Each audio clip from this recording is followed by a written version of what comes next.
Hey everybody, Aaron Bishop here with another Bishop's Blurb. Ephesians 2:8-9 says, "For by grace you have been saved through faith. And this is not of your own doing. It is the gift of God, not a result of works, so that no one may boast." Last video we talked about faith and what it means and how it speaks more of the idea of declaring allegiance to a king. But if we're saved by grace through faith, what does grace mean? Once again, just as with faith, our modern definitions don't do justice to the idea that's being presented because we've lost a lot of the cultural foundations for what this word means. Today I'm going to be including information from a lot of scholarly sources, including Honor, Patronage, Kinship, and Purity, Unlocking the New Testament Culture by David De Silva, Reconceptualizing Conversion, Patronage, Loyalty, and Conversion of the Religions of the Ancient Mediterranean by Ziba Cook, or Paul and the Gift by John Barclay, among others. And when we examine these sources, and when we examine ancient sources, we find that the word grace, or charis, was part of a larger process known in the ancient Near East as patronage. Now, in the patronage relationship, there were two major actors. There was the patron, and there was the client. The client was the person who needed something, and they couldn't acquire it for themselves. The patron was the one that had the thing that the client needed, and was willing to give it to the client. The gift that was given from the patron to the client was called charis, or grace.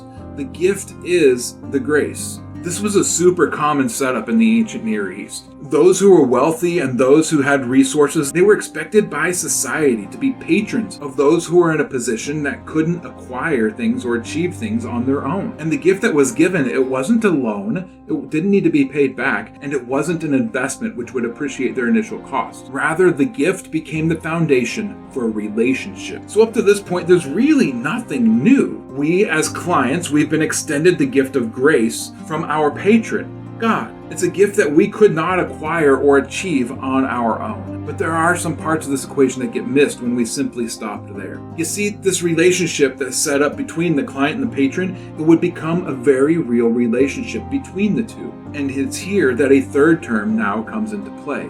The client and the patron would then call each other friends. That's right, the word friend in the Bible doesn't mean your buddy, your homeboy, you're not going to hang out with them. This term meant that you were a client and had a patron, or you were a patron who had a client. And the word friend was a way of equalizing these two people of different social classes and statuses to make them equal. So in James 2:32, when it says, "In the scriptures was fulfilled," and says that Abraham believed in God, and it was counted to him as righteousness, and he was called a friend of God. He wasn't God's buddy.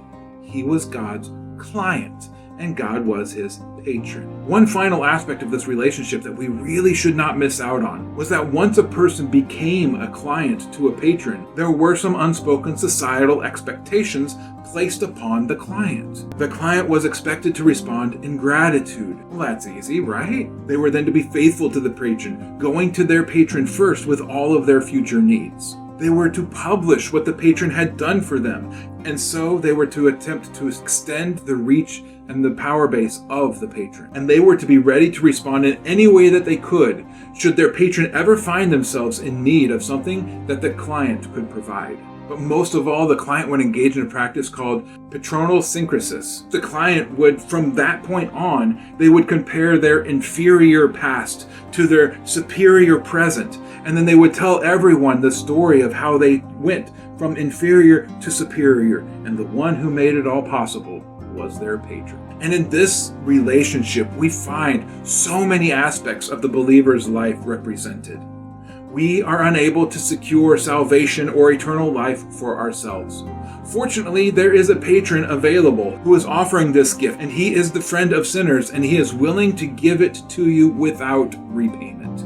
But be aware, accepting this gift will bring you into a relationship with your patron. And in this relationship, there is now expectations and responsibilities. You are expected to be grateful to your patron. You are expected to remain faithful to your patron. You're expected to bring honor to your patron and to seek to grow his power base by telling other potential clients about what he has done for you. You should be willing to answer should your patron ever need to call on you for anything that you could provide for him. And we are to evermore act in the mode of patronal synkresis by telling others of our inferior life before we met our patron and our superior life now that we live because of our patron.